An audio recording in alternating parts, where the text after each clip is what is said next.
MTD CNC, bringing you the latest engineering news, reviews, events and special offers via video media.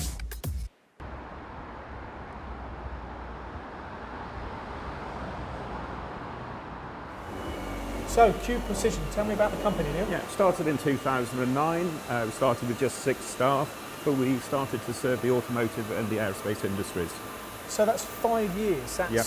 looking around your machine shop today, that's a lot of growth and investment over a 5-year period. Yeah, that's been the key to our success really, and to our growth, is the investment in new machines and training and employing the right staff. And is that easy, employing the right staff? No, it's very difficult. It's a competitive market space, but we have a good facility, we have some good clients, and we have up-to-date machinery, which is always assistance when we're trying to bring these staff in. Well, when I look around your machine shop today, we visit loads of machine shops every month, and you're different. I mean, you've got some big capacity machines here. I note the DCX 32 and 42 in fact. So you go for machines that are different, that are bigger. Is that because you're serving slightly different markets, or? Not so much different markets, but the bigger end of the automotive and aerospace markets. That's where we find our niche. So we can lift up to 35 tonne, machine up to 5 metres. And our investment in the DCX 42 recently is just pushing that boundary on with the bigger machining capacity again. So do you have much competition? There are 2 or 3 other people like us in the UK, particularly in the Midlands as well. But we are all under one site. We are continually investing, and we believe that's what keeps us ahead of the game. And what about the future here at Cube? Well, what we're looking forward to doing is investing in new machinery over the next couple of years, some more milling machines as well, but also we're looking for acquisitions as well, which can take us into new areas.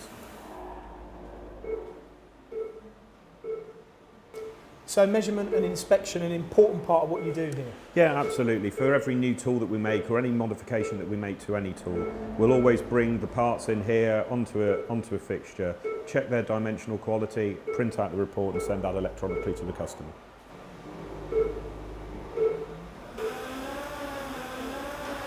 What we've got here is the small tool room, so we lift up to 5 tonne in weight here. This is where we assemble and make the smaller dies. Right.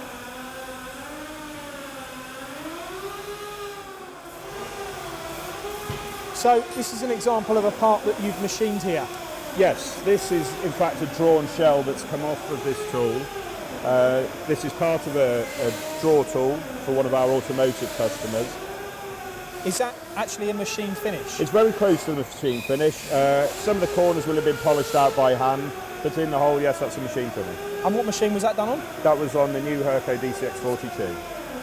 And in terms of the the machining on this, did you do this on the machine, the programming, or off on your Delcam system? This is done offline on the Delcam system. So where are we going into now then, Neil? We're now in the 35 tonne shop. And so 35 tonne shop, what does that mean? It means we can lift up to 35 tonne on our crane in here. Okay. But also machine up to 5 metres and press up to 1,000 tonnes. So this is where you've got the biggest machines in the company? Yeah, the biggest ones here are the DCX 42, just over my shoulder, and also the 32. So looking round this shop, Neil, there's a lot of variety in the size and type of part in here. Yeah.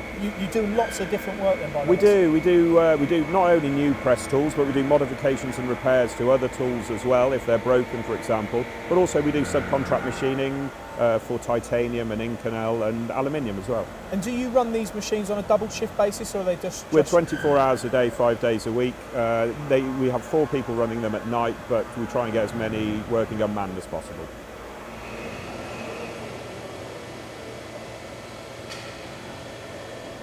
So Neil, on evidence, obviously it's been a fantastic first 5 years for the company. What do you see happening over the next 5 years? Well, what we really want to do is consolidate our position as one of the leading press tool makers in the UK. We want to extend that reach over to Europe as well, and probably North America. Continue investment in machine tools, and also look at acquisitions. Well, I've had a fantastic time here today. It's been a really good insight into your business, and I wish you all the success for the future. Thanks a lot, Neil. Thank you very much. For more videos, products and news, go to mtdcnc.com or follow MTD Online on Twitter.